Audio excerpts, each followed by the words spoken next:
Presidential candidate Bernie Sanders is visiting several HBCUs, but not A&T. Stay tuned to find out why. Also, an Aggie alumni is breaking into movie production with help from current students. Coming up on Aggie News and Views.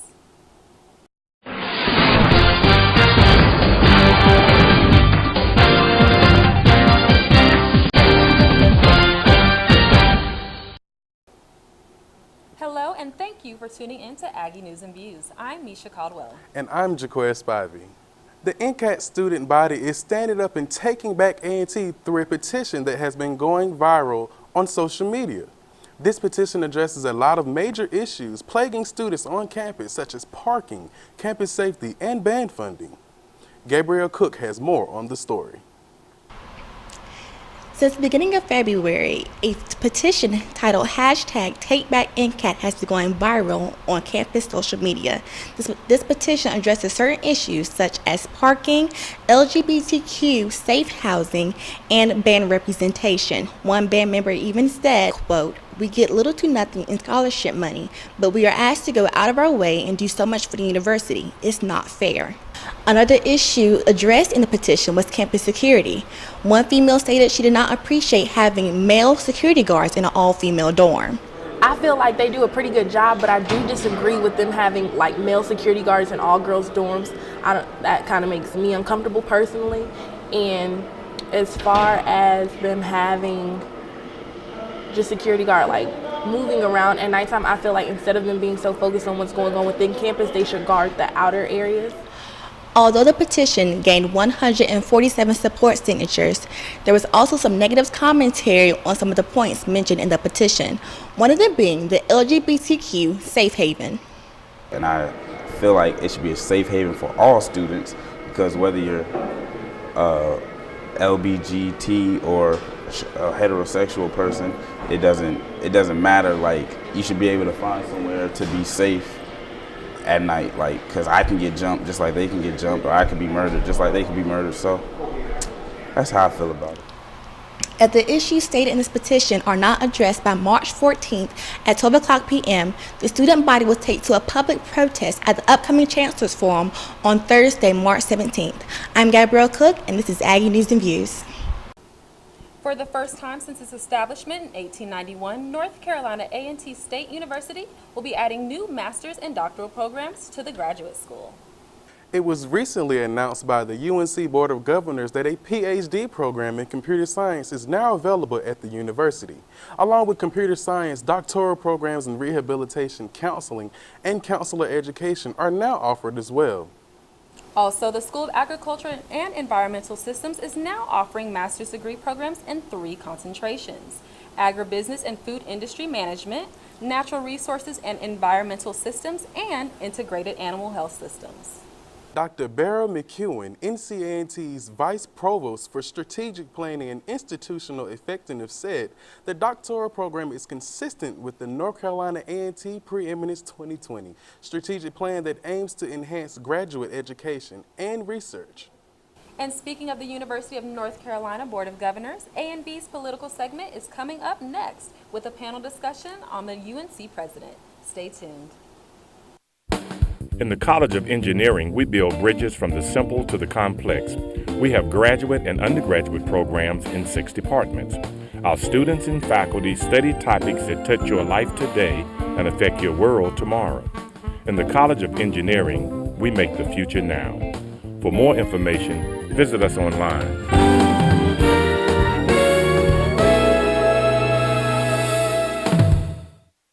Hello, I'm Arlette Hawkins with A&V's political segment. First off, in today's segment, North Carolina's congressional voting map has been redrawn based on the racial content found in 2 districts. This could lead to a delay in the March 15th primary. Normally, the lines are redrawn every 10 years, but due to too many black voters in the state's 1st congressional district, the state lawmakers had to make a change. Now with the March 15th primary coming up, the lines are on a deadline to be redrawn, and candidates couldn't be more anxious to reach as many voters as possible. Specifically, the black vote is one to watch for, as some believe Democratic candidate Hillary Clinton won't be able to grasp. A&V's own Tyrone Lippman went out to hear students' opinion on Hillary Clinton and the black vote. This year's presidential election race is certainly now heating up. Black voters who were first in support for Hillary Clinton are now shifting over to Bernie Sanders. I got the opportunity to chat with a few students here, and they shared their perspectives on to see if Hillary Clinton has their interests. Let's take a look.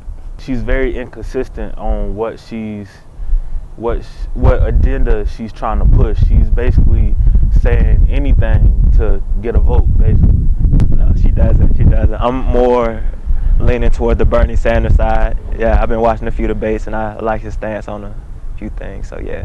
I think she will because she caters more to black people, and I think a lot of black people don't like Trump. I do think Hillary Clinton would get the black vote because I feel like African American females will probably vote for her because she's a female, and African American females want to see a female in office, females in general. So that's probably why. Mainly it's because of the incarceration law that was put out because it was her and Bill Clinton. And right now it just seems like she's switching up when it comes to us black folks. So it's either she wants to put us in jail or she don't. I mean, I feel that she'll receive the black vote, mainly because it's Democratic Party, black people in America, they're prone to siding with the Democratic Party as opposed to Republican Party because, to be honest, ain't nobody feeling Trump right now. One of those points being college, making college free for all students, and her trying to have debt-free college, whatever the case may be with that, that might be one thing to turn me away. But other than that, she makes good points, and so does Bernie Sanders as well. So, from now to election day, we'll just have to see. I'm Tyrone Lippman, and thank you for watching Aggie News and Views.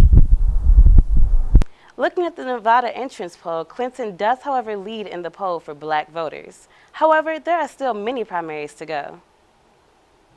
Looking back on campus, there are changes being made with the University of North Carolina and its leadership. AMV's own Marilyn Parker is here on set with a panel discussion to tell us more. Marilyn? The UNC Board of Governors will appoint Margaret Spellings as its new president. Spellings is well known for serving as the president of the George W. Bush Presidential Center and a variety of positions within the Bush administration.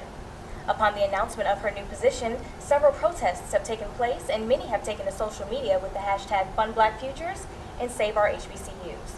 The NAACP has even requested for public record as to why former President, Democrat Tom Ross, is being replaced by a Republican-dominated board.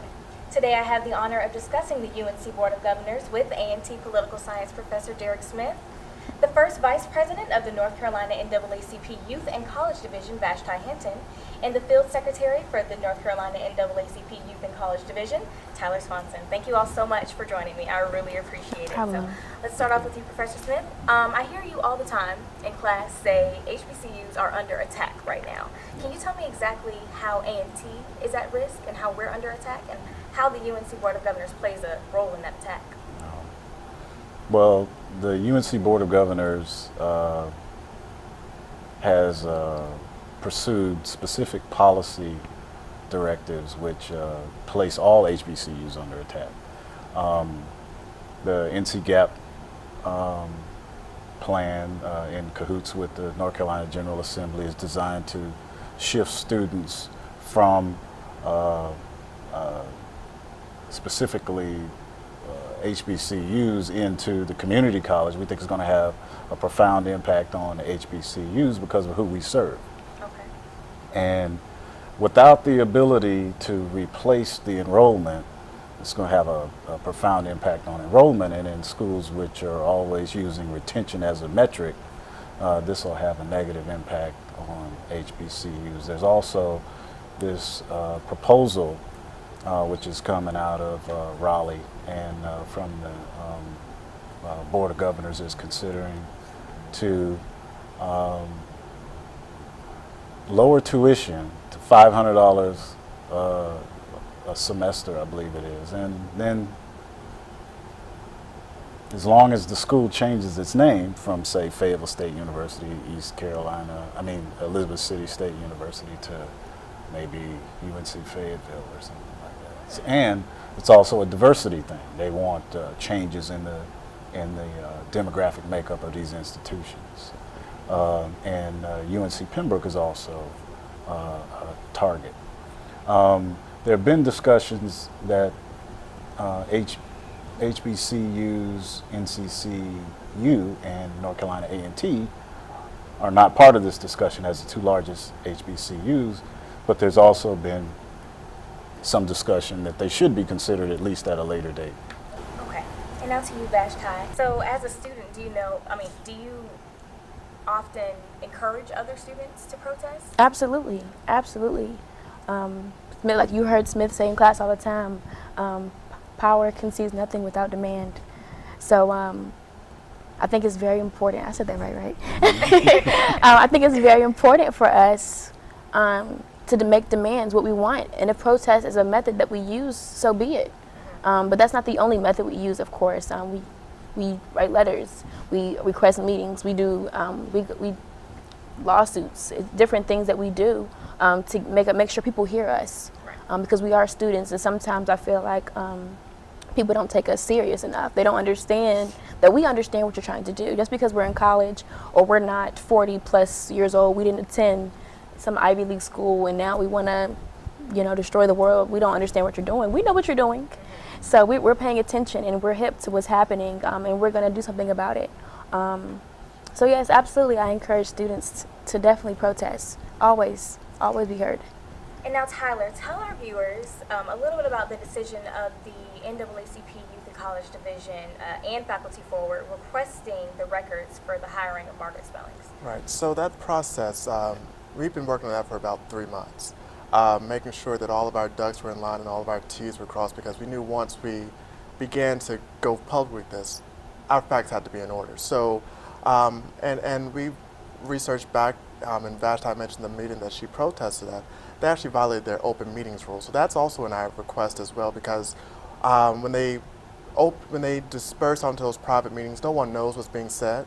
No one was aware of the instant firing of Tom Ross and the decision to just, choose Margaret Spelling. So we wanted to know what was in those documents. So yesterday, the Youth and College Division led that protest and that charge, that press conference rather, in that charge of Faculty Forward and Common Cause, and Raise Up for 15 stood with us as in solidarity as we attack. We'll try to get justice brought back into our UNC system. Okay, so say for instance you all do receive the record. What do you do with it after that? What leverage does that give the youth chapter of the NAACP? Well, once we find out what's in those, we know it's not going to be an easy process, because we are aware that they're going to try to shut us down, say there's confidentiality so they can't dispose of that. But we're prepared to take this to suit as well. If we don't get our records within 2 to 3 weeks, we're going to file a suit in Orange County to demand that they give that, because that's public record. Everyone has a right to that. But once we find out that information, we'll be able to go forward with our next steps, making sure that we organize our students and make sure that we can, let them know what's going on, because no one's aware of these instant changes and how they're going to affect HBCUs and PWIs. It's just not HBCUs under attack, it's the entire UNC system that's under attack. And Margaret Spelling, who has no background in education and who only holds a bachelor's degree in political science, if I must add, and is making $775,000, really is biting off too much that she can chew, in my opinion. Okay. So I'm aware that all of you are a part of the NAACP. Tell me what their stance is. Vashti, would you like to answer that question? Sure, I can. I would feel free to chip in. Our stance currently right now is that anytime our democracy is under attack, anytime we as a people are not being heard and we're not being recognized for our needs and what we need as students in this UNC school system is to be heard. Anytime we're shut out of a process, a decision-making process, we have to step to the plate. We have to do something about that. And so our stance is, you're making decisions about our universities and our colleges without asking us about what we need. You're making these decisions based off of your opinions and your, biases towards education. The UNC school system is it's supposed to be non-profit, and it's almost like Margaret Spellings. She comes from University of Phoenix, which is a for-profit university. So they're putting a woman who was over a for-profit university, over a non-profit entity, over a non-profit school system, and that's just absolutely contradictory in my mind, because it's like you're bringing in a woman whose mind is very business oriented, and when I say that, I mean in the fact of like she's not really concerned about us. I don't feel like she's going to be concerned about our well-being, our education, making sure we have the resources that we need, making sure we have the teachers that we need, the funds that we need. And one thing I do know, and I feel like it's happening, I don't know if people haven't been paying attention, but funding for HBCUs has been getting cut every year. It's been getting cut. And when she takes over, I guarantee you funding will be cut. So our stance is that we want to be heard, first and foremost. Secondly, we do not want Margaret Spellings as the president of our UNC school system. And lastly, we want to charge our chancellors and these people who are supposed to represent us to be more vocal about what's happening, and to ensure that we as students have a space to speak up about what we see happening, because we're shut out of that process a lot of times, and that's not okay. Would you like to add on to that, Tyler? Well, we have a very saying in Tarzan, we have no permanent enemies, no permanent friends, just permanent solutions. And this is a major issue. If you look at her background in general, not only does she view students as customers, she's anti-LGBTQ, she's she's just anti-democracy in a sense. And the little waterworks that she gave at the last retreat, it's we got to cut through that. She wants to hold students accountable. We want to hold her accountable as well. So we're prepared to take this and fight this as long as we have to, just to make sure that they understand that education is not for sale here in North Carolina. So lastly, and you all feel free to chime in on this as well, what exactly is next for A&T, and what do A&T students need to do to become more informed, and especially with the decision that the Board of Governors just made? I mean, by March 1st, when she takes her seat, are we going to be the South Campus of UNCG? Like, what's up? I believe the first step that needs to happen for A&T students, first of all, is to open their eyes and start paying attention. I think slowly but surely students are becoming more conscious and more aware of what's happening. Of course, because of professors like Derek Smith, we love him. But of course, just becoming more aware of what's happening around you. The world is constantly changing, and it's not getting better; it's getting worse. And if we continue to sit and be idle and just choose to close our eyes or not pay attention, the issues are going to continue to perpetuate themselves. So I'm always challenging our students, whether it's in class, when in passing, when I'm talking to them, to speak out. If you see something wrong, say something. And the first step starts in your campus. The first step is right here on your campus, starting to speak out about things that you see that you don't like or that need to be changed. A lot of times when things go wrong, we sit here and we just say, okay, I guess it is what it is. But no, we don't have to accept that. But this UNC Board of Governors issue is huge. I'm going to continue to do what I've been doing, which is talking to students about this, and continue to get other students on board with making other students aware of what's happening. Because when she becomes president next month, if she does, next week. Yes. Oh my gosh! Please Time stop. is flying. Time is flying.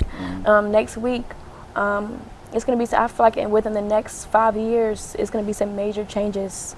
And not in the next 5 years, probably the next year, it's going to be some major changes in the UNC school system.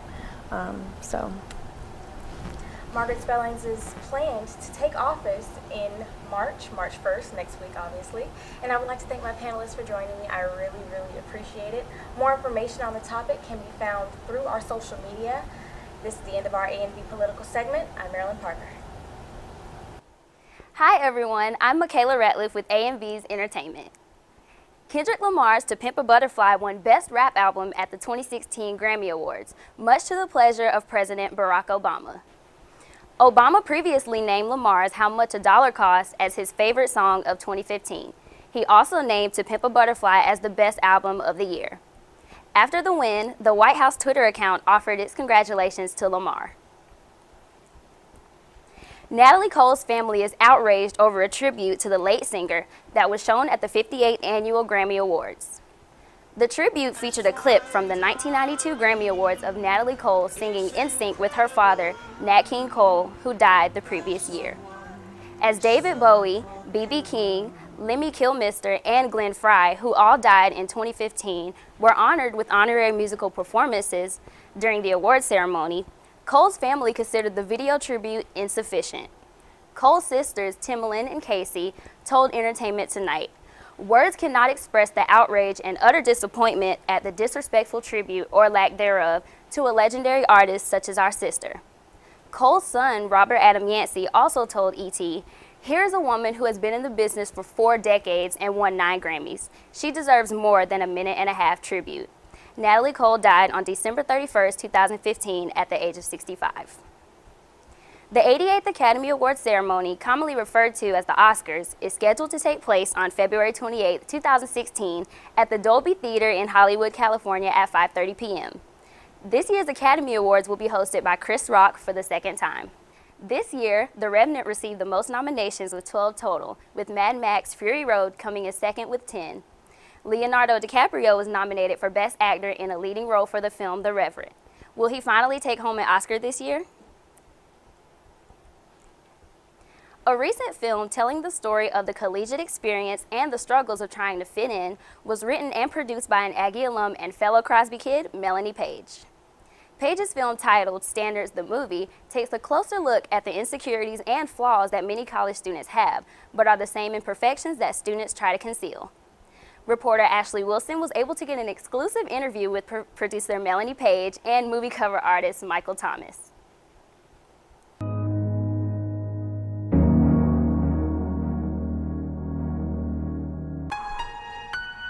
Black. Unapologetically black. There's a hyphen between those two. One word. Standard. I just felt like it beautifully captured just blackness for this time. I think everybody's trying a lot of nostalgia. We want things to maybe look like the 80s, the 90s, and this captured what this moment was for black young people right now, and I thought that was very cool. I am the producer, director, writer, and editor of Standards the Movie. I'm an English creative writing student, but I also do a lot of freelance visual works. I haven't seen a film or any accurate projection of my college experience, of my friends' college experience, about people that I see in the hallways every day, in the classroom every day. So I had to create it. We had over 30, 40 people, consistently, just to help me get a film done. Something that I wrote. It's phenomenal. When everything was done with the illustration, and you kind of have, this half straightened but half puffy, you kind of get that same feel, like people kind of in this conflicted space, this sort of just insecurity thing that was kind of running in the production of the illustration. I just love to see innovation. I love to see young black people creating things. Was this process everything I imagined it to be? Heck yeah, we had so much fun. Oh my gosh. If I wasn't in Crosby, I would not have found the most vital members of Major Motives, the most vital crew members, the most vital people to be a part of this process. I was extremely impressed that 1, people did this, and 2, people I know did this. I thought that was so exceptional to see other A&T students, other now graduates, go and create some excellent things. So to me, that was just phenomenal on itself. The people that are in my film, the music that surrounds each scene, everything, I just want to build together. It was so in touch with what it's like to be young, black, a millennial right now. That's exactly how I enter every space. I'm analyzing everybody in every situation. So I just felt like it was really authentic. It was super authentic. It wasn't trying to be something that it definitely wasn't. The director had such a good handle on what it was to be black and millennial right now. Everybody is struggling in some sort of way, whether they conceal it with humor, they conceal it with, hooking up with guys that conceal it with making fun of other people on the internet, by bullying, by running away. Everybody is struggling. So there's no pretty and perfect. It's just you.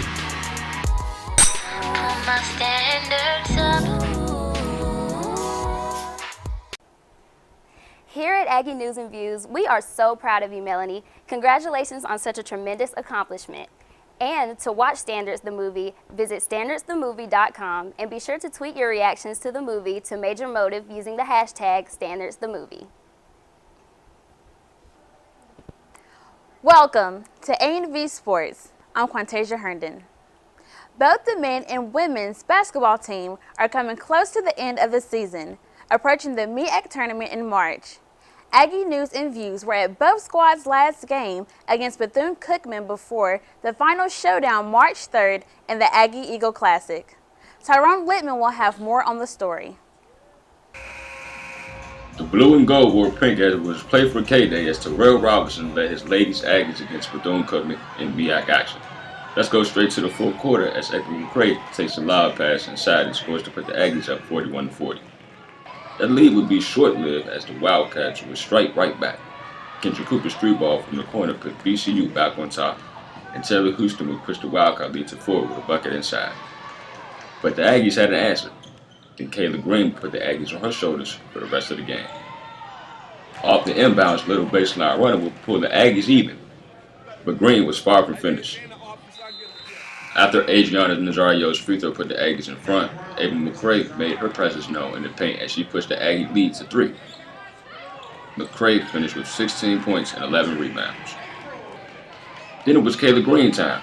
A pull-up jumper in the lane increased the Aggies lead as Green finished with the game high and career high 22 points. The nail in the coffin for the Wildcats was this three ball from the sophomore that sent the dog pound dancing.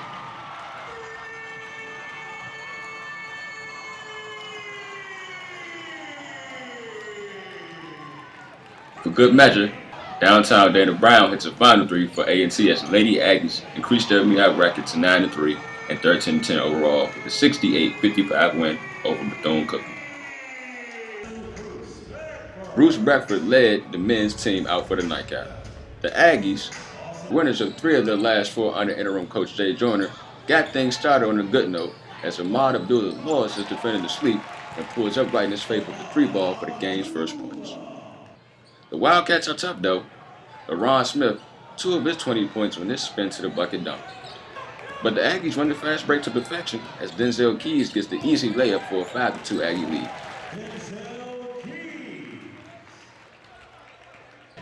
Bethune ties it up as Ricky Johnson knocks in a 3. Bruce Beckford drives to the hoop from the foul line and muscles it in as he gets hot and converts a three-point play the old-fashioned way. Eddie Agariba had a dominant game for the Aggies. After the neat dish inside, he picks up the loose ball for a little floater.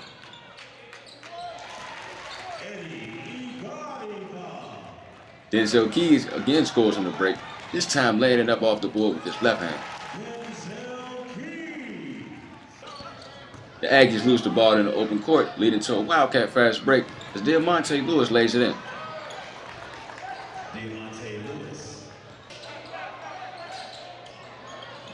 Eddie the Eagle soars to block the Wildcat shot, leading to a run-out three-pointer for Sam Hunt.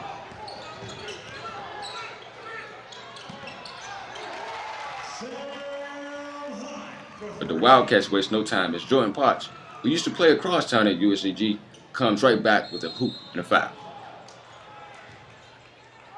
And Jay Joyner can only shake his head about the Aggie D. Eddie the Eagle was the three ball from the corner for Aggies. Agariba led A&T with 20 points. Then Sam Hunt pulls up inside the arc and switches a 17-footer. Hunt would finish with 15 on the night. Abdullah picks up the end pass and cans another three-pointer. Ahmad will also finish with 15 points this night. Jordan Potts, the former Spartan turned Wildcat, puts on a little trick dribbling before firing up a three-pointer for BCU. And then he does it one more time. Potts puts Bethune back on top of this streak. He would finish with a game-high 21 points. Eddie the Eagle would tie the game at 28 with this three. And James Whitaker would give the Aggies a 31-28 lead just before the half. This game would go to overtime with the Aggies coming up short 83-77. For Aggie News and Views, I'm Tyrone Lipman. After starting the season 4-0 in the Aggie Invitational, the Aggies have dropped their last 5 games to stand 4-5 of the season. Next up for the Lady Aggies will be the Elon Tournament next weekend. The team returns to the Lady Aggies softball complex for an afternoon contest against Campbell on March 3rd at 3 p.m. Aggie baseball opens their 2016 season this week with 3 games against the Naval Academy at home. The Aggies lost a homestand against Navy, but hope to get on the winning track with 13 of their 14 contests at the Venerable War Memorial Stadium. A&T football coach Rod Broadway announced the defending Black College National Champion Aggies 2016 schedule. In addition to their traditional MEAC opponents, they open the season at home against St. Augustine's and also will face off against Kent State and Tulsa. As always, the Aggies will end their regular season against rival North Carolina Central and the Aggie Eagle Classic. I'm Quantasia Herndon. This is A&V Sports. Stay tuned. Welcome back, and thank you for staying here with us at Aggie News and Views. Financial aid season is here, and the free application for federal student aid is now available to students. Students are encouraged to fill out their application by March the 1st to be considered for the maximum value of need-based awards. Congresswoman Alma Adams visited A&T to discuss financial issues and ways that students can prevent them. Although many students did not attend, Congresswoman did not fail to give her financial background. North Carolina A&T State University held its semi-annual career fair where students and alum had the opportunity to meet with various companies and prospective employers. Our reporter Amanda Crumbly was on the scene to capture the event. Let's take a look. Thank you, guys. I'm here at North Carolina A&T's Spring 2016 Career Fair, where students and alum had the opportunity to meet with various companies. Here at the Career Fair, I plan to pursue my goal to be an industrial production manager for a sustainability company. Within that, I think the Career Fair would actually help me because they have a lot of sustainability companies coming through, as long as with engineer companies as well. Company representatives were impressed with the drive and passion from A&T students. It's been a real pleasure getting a chance to meet a lot of the bright minds that are here graduating, looking for internships, looking for full-time positions. Got to talk to some wonderful people, both in the information services area, engineering areas, and it was just really, really great. Very top, bright college students. Your school is well represented in the fact that the student body is performing outstanding, in all of the STEM degrees, the chemical engineering, the industrial engineering, mechanical engineering, electrical engineering, and even the business majors have been very impressive. We loved meeting all the students. We loved the awesome personalities and the great skills that they brought to the table, and we're excited to be back next year. For tips on how you can be successful at the next career fair, visit www.ncat.edu. I'm Amanda Crumbly with Aggie News and Views. Thanks, Amanda. This past weekend was Super Saturday, a day dedicated to the next generation of resident assistants. However, we get a chance to see who works in the housing and residence life and what they mean to students. Our very own Aggie News and Views reporter Dominique Moody talked with Frederick Stocks, whose joyful personality provides a breath of fresh air on a day-to-day basis for those who come in contact with him.